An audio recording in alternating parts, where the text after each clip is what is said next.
Most of us who are sitting on the sidelines watching a game are intensively involved with who's going to score next, how is that a foul, how many tackles do they have. But a few of those on the sideline are watching a different way. As athletic trainers, we watch a totally different game than the athletes and the spectators. You know, the goal's being shot, but I'm watching the collision that's going on, between two players, 5 feet away. Throughout the course of a sporting event, athletic trainers are the first responders to an athlete's injury. They are the men and women that attend to and treat and potentially diagnose any ailments an athlete is suffering from. According to the National Federation of State High School Associations, the number of participants in high school sports increased for the 26th consecutive year in 2014 and 2015. With more students joining high school sports, the higher demand is for athletic trainers to keep them healthy. The whole goal of high school athletics is just to expose these kids to a positive environment. And a lot of that can be ruined by injury, especially like untreated injury and stuff like that, because that's one of the major reasons why kids quit high school athletics is due to injury. As first responders to an athlete's injury, trainers always have to be prepared at the drop of a hat. But treating sprains and other ailments is what they're focused on during and after the game. Before, it's all about getting the players ready. I do a lot of injury prevention stuff. I just kind of lay the groundwork as far as trying to put their bodies in position to prevent injuries. We've been really successful with that. We've had very few missed practices. Now there is one injury that can't be bandaged or treated on the sideline. Injuries like concussions. Injuries like concussions are increasing every year, but advancements in them are as well. So to find out more about the treatment of those, we came here to Peak Performance Physical Therapy to talk to owner and physical therapist Jill Olson.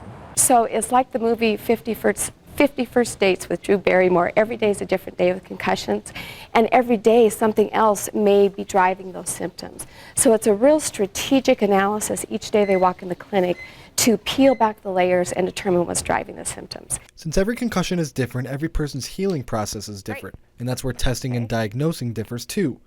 I took the test myself. Okay, ready? Go. Oh, Derek Rose, Doug. Stop. Drop. 2 push-ups. 1, 2. Okay, up. To see just what is used to determine when a concussed human can return to normal daily functions. My biggest takeaway of the testing was the amount of multitasking involved, which Olson uses to gauge how her patient is acclimating to their surroundings. This helps to determine when and if an athlete can return to normal daily activities, such as school or reading, as well as adjusting to noise and activity around them.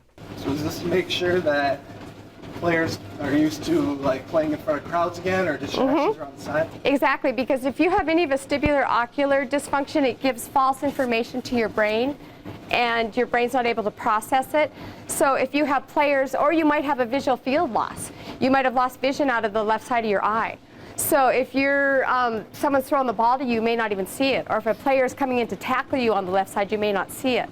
Now with more trainers on the sidelines, more concussions are being reported, which, as crazy as it sounds, could be a good thing. Less players are returning to competitive play after suffering a head injury, which obviously saves them from facing a more significant injury and onto a quicker recovery. But once we can identify exactly what's driving your headaches and get you on an active treatment plan, the recovery is much more efficient, and there's a lot of research coming out that really supports that. And the return to school, the return to work, the return to life is so much more efficient and full when you have someone that can walk alongside you that really knows the full spectrum. With more and more injuries being diagnosed and treated on the sidelines, athletic trainers may be making the world of sports a safer place. For MTN Sports, I'm Mitch Schafer.